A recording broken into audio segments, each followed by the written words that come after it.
Hello everyone and welcome to another high elo game of Age of Empires. Today, cheaper and more accurate gunpowder units take on full price but more powerful gunpowder units as TaToH, playing as the Portuguese in red, prepares to take on Mr. Yo, playing as the Burgundians in blue. Now all the players heard their herdables explore their immediate and closed off surroundings because we are on Arena today and try to get their butts up to Feudal Age, probably Castle Age ASAP. Not a bad opportunity for us to take a look at the Civ matchup that we are going to be watching today. Now, the Portuguese are a civilization whose economic bonuses allow it to take advantage of its pretty impressive gunpowder roster to get an early boost to your economy. Well, Portuguese foragers also generate wood while they collect berries. All Portuguese units cost 20% less gold. All technologies are researched 25% faster, except for going up to the next age. And once you hit Imperial, speaking of going up to the next and final age, you can build your unique economic structure, the Feitoria, and building that auto-generates all 4 resources, but does take up 20 population space. Now, using all these bonuses, these features, the Portuguese can field an impressive gunpowder-based army since they have access to every single non-unique gunpowder unit in the game, and all of these units can be upgraded to fire more accurately at moving targets and to have the speed of their projectiles increased, both of which benefit their unique unit, the organ gun. This is a gunpowder siege unit that fires 5 or 6 bullets in a very small spread. You wouldn't know it based on the graphics, but it is in fact a small spread designed to hit multiple targets at once, and does come with a decent but small attack bonus against infantry, skirmishers, and even buildings. Now, speaking of being a target for the organ guns, let's take a look at Mr. Yo's civilization. The one that your parents told you to stay away from in high school, the oddball, quirky, nutty civilization that is the Burgundians. Militarily, they do focus primarily on cavalry, being the only civ in the game to have access to cavaliers in the Castle Age. And their unique unit, the Coustelier, is one we saw yesterday, a medium cavalry shock unit that has a massive 20 or 25 charge attack, depending on whether you have the base or the elite model. Now, to support their cavalry on the field of battle, Burgundian gunpowder units come with 25% more attack, and they do have access to a second unique unit, the Flemish militiamen. This is a medium infantry unit that comes with a pretty decent attack bonus against cavalry, so perhaps not one that we are going to see today, although never say never. Now, if that's not enough army for you, the Burgundians can conscript each and every single villager that they have by turning them into Flemish militia and allowing even more Flemish militia to be trained out of their barracks. Economically, to pay for their war machine, Burgundian stable techs are 50% cheaper. Their relics generate food in addition to gold, so it will be interesting to see whether or not Mr. Yo, who is normally quite the relic catcher, the relic taker, decides to get aggressive with the relics. They do generate food in addition to gold for the Burgundians.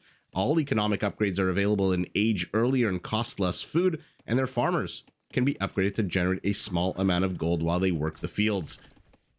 Those are the two civilizations, two pretty dangerous mid to late game civilizations, not ones that you would want to meet in a dark alley at night, especially on a map like Arena, where generally, like I said, we're going to rush up to Feudal, probably Castle Age ASAP. Important to see where are the internal resources on this map. You want to make sure they're not too close to the outer edges, not too close to these walls, much like this boar. I'm assuming at a lower elo, this boar would probably have been lamed by now, with a blue villager attacking it. You hear all kinds of shenanigans occurring on this map at the lower elo games, but let's see whether or not any of TaToH's resources are at jeopardy here. Absolutely not. Primary gold, a little bit in the forward position, but extra stone, X marks the spot, and a Tetris piece of gold are nice and secure to the rear. Mining camp over here, what's he gonna mine? Is it gonna be stone? Is it gonna be, of course it's gonna be stone. Okay, so we'll see what TaToH's planning here. Is it going to be a fast castle push? Is it a tower rush? Does he expect to get tower pushed himself? Mr. Yo, for his part, secondary gold to the rear, primary gold kind of to the rear as well. Stone in the forward position, but not too close. I don't think Red has even seen, yeah, even if he cozied up to the gate, to the walls here, he probably won't have seen the stone. It's pretty secure here as well. What I don't like about the Burgundian base is this. Ugh. I don't like when forests form part of wall-offs on Arena. It just means that in Imperial Age, if we're lucky enough to see Imperial Age, well, then the onagers, if we're lucky enough to see onagers, I should qualify all of these statements, but then every sentence will be like 5 minutes long. If we get to Imperial, if we get to see Onagers, this is going to be a very much weak spot that can be destroyed, whereas our Portuguese base, I don't think has any forests that form part of the wall off. Not at all. On Arena, everyone starts with a little bit of extra stone and a little bit of extra gold outside their main settlement. And it looks like... Actually, no, let's not assume anything. Let's see how many relics the players have seen. Mysterio has seen 1, 2. There's one right here in the dark spot that he has not explored yet. TaToH Scout is all the way to the southwest. How many has he seen? He has seen 3. 1, 2, and 3. Also hasn't seen the one in the center of the map in a bit of the, I don't know what this is, a muddy part of the grasslands, and maybe a little bit of flooding there. Killed all the grass. Mysterio discovers a 3rd relic. Okay, so like I said, Mysterio generally very aggressive with the relic taking. So we'll see whether or not he does so. Anytime you have a civilization like the Burgundians that generate food, or the Aztecs who get more gold, or the Lithuanians who rely on it for their lack of blast furnace and attack bonuses, or attack boost, I guess is more accurate, not really a bonus, you kind of expect those players to be a bit more aggressive. On the other hand, TaToH knows this, and so we'll see whether or not he is as aggressive as he needs to be in order to deny those relics. Market Blacksmith combo going up for him. He's just 53 chicken nuggets short of going up to Castle Age himself. Mysterio hits Feudal. Immediately, the Market Blacksmith combo. So we're going fast castle for both players. No big surprise there. No big, huge shift in any kind of gameplay meta. And it looks like 7 villagers on the Pirate Stone right now for our Portuguese. So definitely some kind of castle. Now, ever since, you know, Survivalist plays a lot of these arena games, and sometimes he plays incredibly defensive based on what he thinks his opponent is going to do. And so I've started to stop trying to predict whether or not the castle that's for sure coming, right? You got 8 villagers on stone. This is definitely not a tower push. It's already late for that. Will it be an aggressive castle? Will it be a defensive castle? Will it be a red Phosphoru build? Okay, it's going to be a very much offensive castle here, as no fewer than 9 villagers are moving out. Mysterio's going to want to see this. Okay, wait a second. Mysterio can't see it. Okay.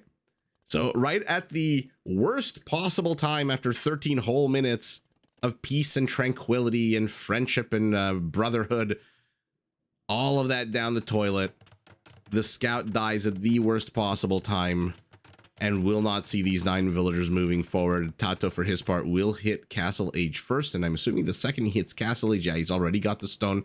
It looks like he force dropped a little bit, and now that he's got the 650, he immediately pivots to gold. I'm assuming there's going to be some pivot to wood, because 4 villagers on wood is not going to be able to generate a lot of organ guns, which I'm assuming is what's going to be coming out of this castle. Now, it might just be a castle to bust its way in here. There may be a siege workshop follow-up here. Let's see, organ gun's not exactly cheap. 80 wood, 56 gold. Ark of the Covenant getting lowered here. So I like this big fat castle right in Mysterio's face, right in this main gate. And then the monastery behind to start taking the relics. And let's see how many relics TaToH has seen. He's actually seen all 5. Mysterio. Oh, he still hasn't seen this one. But he has seen 4. Okay. Counter castle for him as well. So both players saying castle play. One has organ guns, one has Custeliers.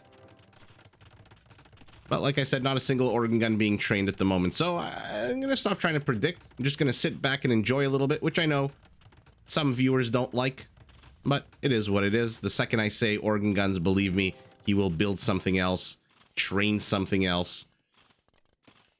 27 villagers to 29. Our Burgundian has 2 villagers. A 2 villager advantage. And man, oh man, is he using that 2 villager advantage. Take a look at Mysterio's upgrades. He's got Bowsaw. He's got Heavy Plow. TaToH doesn't have a single economic upgrade. TaToH doesn't have a single military upgrade. And he is buying food right now. Okay. Monk comes out. First relic for him. Second relic for him as well. I'm assuming this monk is already shift queued to get another relic. Nope, it is not. Ooh, somehow TaToH knows. He must have seen the Custeliers. No, he hasn't. I thought maybe he saw the Custeliers. Maybe he saw him pop out of here and knows that they're kind of patrolling here on the right side. Mysterio, for his part, no military upgrades either, but at least he's got some economic upgrades. And remember, now that he's in Castle Age, he does have access to Imperial Age upgrades, and they do cost a third less food. So he can potentially take his 2-villager lead and turn it into a serious economic advantage for himself. Ouch. Ouch. Forget the scouts, the light cav, the hussars with their attack bonuses against monks. When you have a 20 base charge attack added onto your 8 attack, you can absolutely gun down that low HP monk. And now he knows. Now he's on the hunt. And TaToH, you're going the wrong way, but he's trying to save his monk here. Spearman down, monk down, scout down. We are 20 minutes into this game, and there have been 3 kills. Oh. But here we go. Mr. Yo tried to get his own relic and gets denied. His Custeliers are out of position. Neither player really having a massive economy at the moment. Villager lead for Mr. Yo expanding, but he did manage to pick off another monk with these charge attack Custeliers. Took a bit of damage from the castle. Unfortunately for him, it is now 2 relics to 1. I am in shock that Mr. Yo managed to even get a single relic. And he is expecting a bust in here, so he is already walling this area off with a row of houses. Although not fully walled off. Easily accessible through here, easily accessible through here. And okay, all right, well, there you go. I called the organ guns properly. 9 villagers on food for our Portuguese. Basically, sustainability level right now. Just enough to sustain villager production out of 1 town center, although I believe that is 6 or 7 villagers are needed for 1 TC to sustain 6 or 7 villagers on farms, I should say, as opposed to like shore fishing and berry picking and all that good stuff. TaToH's got 9, so he's not in any risk of losing food. He also has enough to sustain villager production and also bank a few chicken nuggets here or there so that he can, it looks like he's interested in maybe going up to Imperial. No, I say that he immediately spends his gold on redemption. Having seen the siege workshop here, not a bad play at all. Does manage to convert one of the Custeliers. Loses a monk though. Both players are losing some good gold intensive units. Remember, for the Portuguese, all of their units cost 20% less gold. And oh my goodness, all of a sudden, TaToH's got half the Custelier count of his opponent, and he's got organ guns to boot, but he is housed at 50. Mr. Yo's at 50, going up to 90 population room with a second town center. So there is a clock on our Portuguese player who is going to be housed for a while. That's a long time to be housed. 25 seconds to build a house plus villager movement time. There is a clock. If he can't get, he can't get shit done, pardon my French, then the economic power of the Burgundian, which again, he is ahead economically in terms of upgrades. And now he's going to have forging as well. So he's going to be ahead militarily in upgrades. It is just going to kick in and absolutely overwhelm the Portuguese. Now, never underestimate late game Portuguese with the Feitorias. Those can help out a little bit here and there in Imperial Age, but we are nowhere close to Imperial Age, a 3rd town center. So Mr. Yo playing this very cool. For somebody who has literally no map vision on the map. No scouting, no nothing. Oh goodness, is he gonna... he loses the siege workshop. Automatically evicts the battering ram. And it falls. That is unfortunate for Mr. Yo. His only military industrial complex outside of his in-town settlement. Which, to be fair, that town settlement doesn't really have very much in it either. He's got a barracks. He doesn't even have a stable... He doesn't even have anything right now. Okay, there we go. A stable getting constructed for him. But TaToH, he's not really pressing in very much at the moment. He is heading up to Imperial. And will reach it many, many moons ahead of his opponent. Who is at the moment busy taking down a house. He's getting husbandry as well as Mr. Yo. Gold mining upgrades. Monsieur tries to teeth one of the villagers. Does not succeed. It is now 4 relics to 1. The last thing you want is the Portuguese with their gold discount, with their access to Feitorías heading up to Imperial, is for them to have 4 times the relics that you do. Although, to be fair, the Burgundians, 1 relic does generate a little tiny bit of food. And he's going light cavalry, is Mysterio. Okay.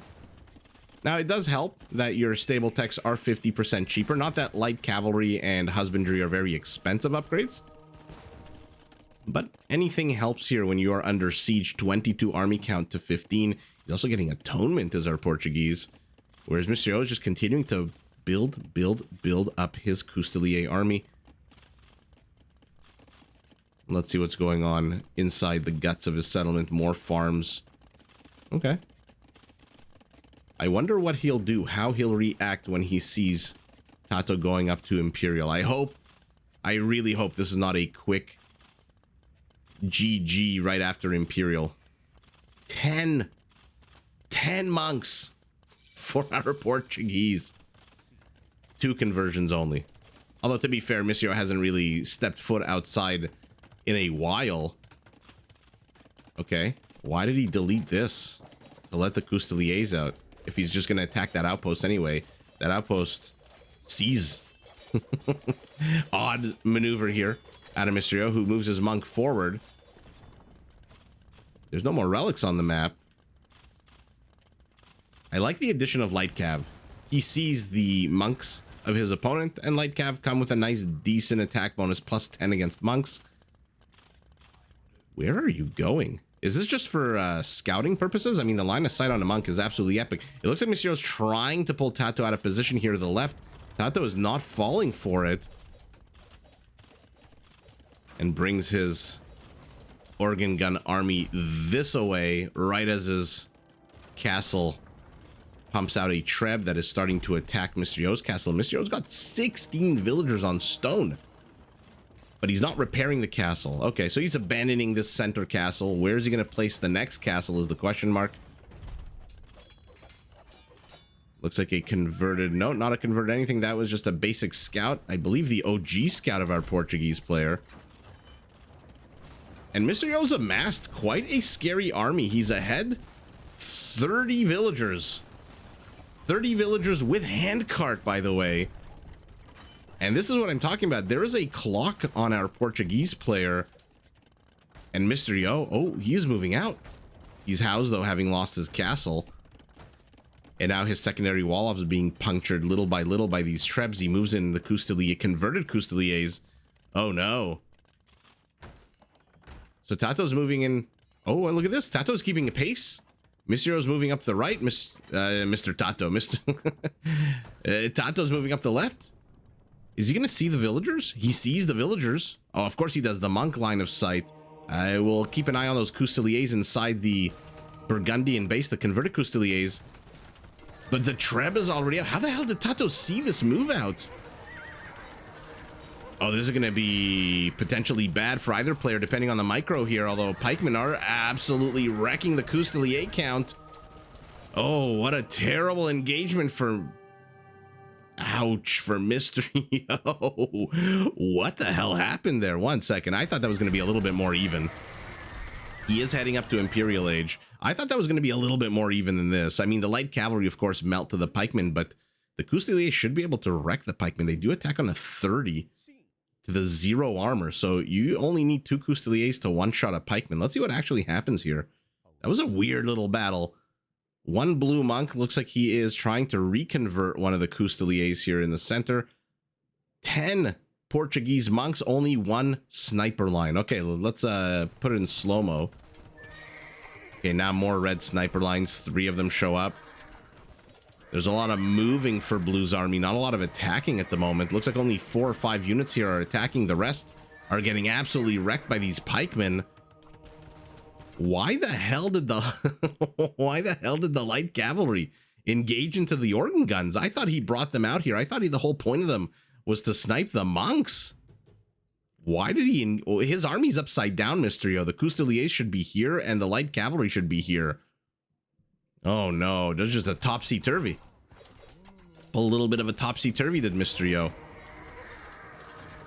Okay, now the Custiliers are going after the monks right as they are literally point blank taking organ gun shots to the face. But my question is, okay, now, I mean, obviously it makes sense why Mysterio GG'd. He's getting pressed into. Now, should he have GG'd?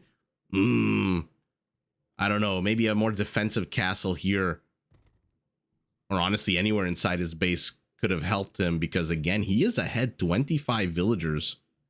And he's got the better villagers, by the way. There's literally just double bid-axe for our Portuguese. There's everything for our Burgundians. So economically, could he have waited a little bit? I don't know. This army out of TaToH, I mean, it was here a second ago.